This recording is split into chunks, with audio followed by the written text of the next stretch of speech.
Hi, God bless you. I am so excited to have Raphael Douglas here, who was one of my clients who are getting ready to come out of our sessions. And it is such a wonderful opportunity to be able to speak to someone to keep it real.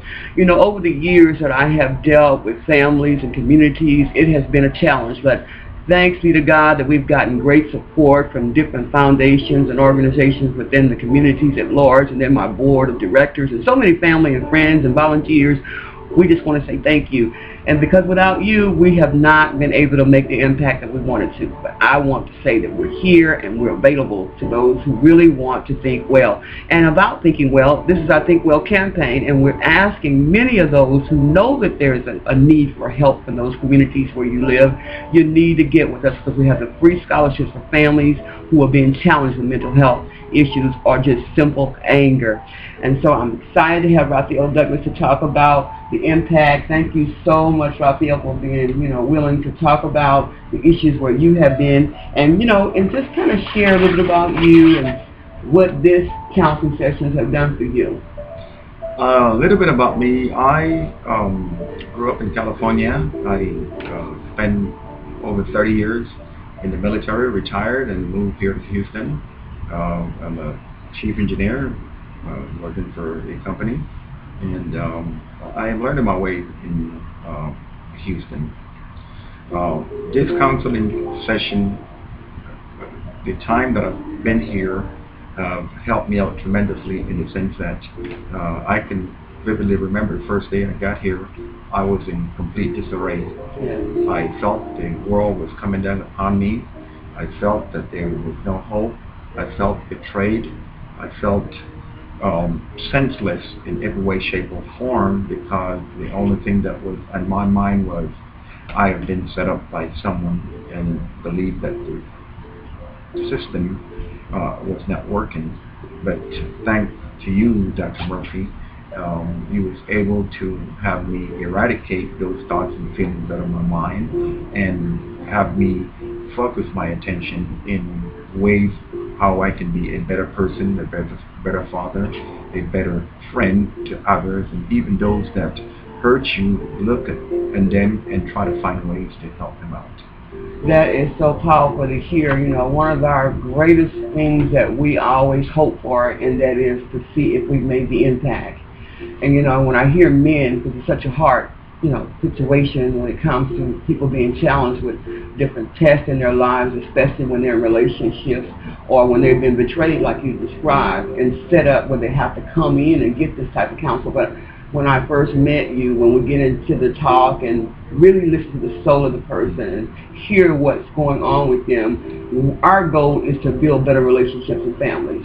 And with what has happened to me in my life, being a survivor of family violence and so many other issues in my life, I know that it is one of the areas that we've got to reach, and that's the men and the children. And one of the things that I think that I want to commend you for in all of this, as hard as it was for you to come in here and, and face the fact, and then knowing that I was a woman too, and face the fact that you had to pour your heart out and really talk about the matters that you were set up and betrayed and angry about. I believe that from this, you have truly made definite leaps, higher heights in your life. And I've seen you, come in with your head down, and now you have come in, now you have the confidence and the boldness to no longer tolerate those people who would put you in positions to make you have to come and have the top counseling sessions that, that just, to me, seems ridiculous because of, the caliber of man you are,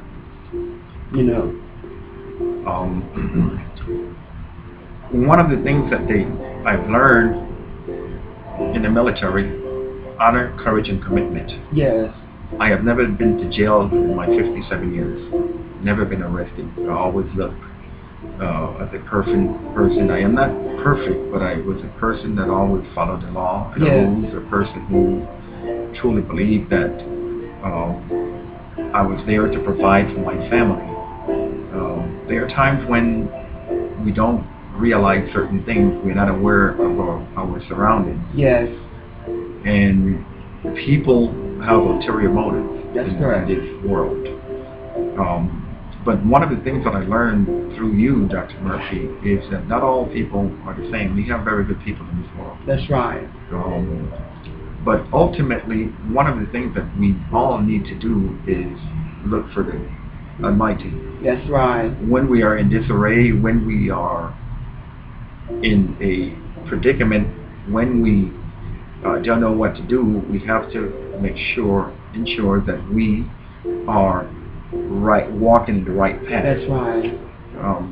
Oftentimes, people have a tendency to beg for help when they're in trouble, but they never take the time to thank God for whatever it they have. Yes. Another day, hey, that is wonderful. That's good. And so, I've learned men usually have a tendency to be more aggressive. Yeah. And humans have a tendency to not turn the other cheek. Yeah, react. Not turn the other cheek. And so one of the things that I've learned through your counseling, Dr. Murphy, is that violence takes you nowhere. That's right. Nowhere whatsoever. There are other alternate ways of dealing with the situation in that manner, and no one will be hurt. There are laws that deal with everything in this world. Right. And the problem with us as humans is that we are so impatient that we want instant gratification to react to whatever hurt we believe that was thrust upon us. Yes. And we don't have the patience to stop and think. And so some of the things that I went through the counseling about stepping away, taking a deep breath, coming backwards, going for a jog, these are different tools that I use, and I bring them out when I encounter difficult situations, not only in dealing with my day-to-day situation, but also at my work. That's good. Or wherever I go. That is so good, Raphael. And I just want to say that, even in this conversation that we've had, we know that even with that situation with the movie, the massacre, and all the different type of anger things that we see every day on television, there's a woman being killed or a child being molested or mutilated or something. People do that because they're dealing with a lot of mental hurts, a lot of inner things that they never got healed. And so we need to recognize that none of us are exempt. And so I thank you for taking the opportunity to speak to us today. And we just want to remind you that God wants better families.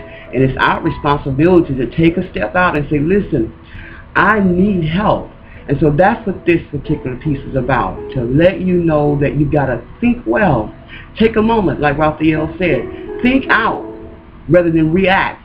Take a moment. It's best to say nothing if you can't say something good, because every word we speak impacts the person, whether it was something small or whether it was negative. You don't know how it impacts. It only takes one word to trigger someone to become very angry, and that one word sometimes simmers to the point that they meditate on it, just like my children's father did. He meditated on September 6, 1974. He woke up with a 12-gauge shotgun and blew out my face. Somebody is thinking about murder today. Somebody is thinking about bullying somebody today. And so we want to do this just to encourage you to think well and get help. God bless you. We appreciate you, Raphael. Thank you, Dr. Thank you.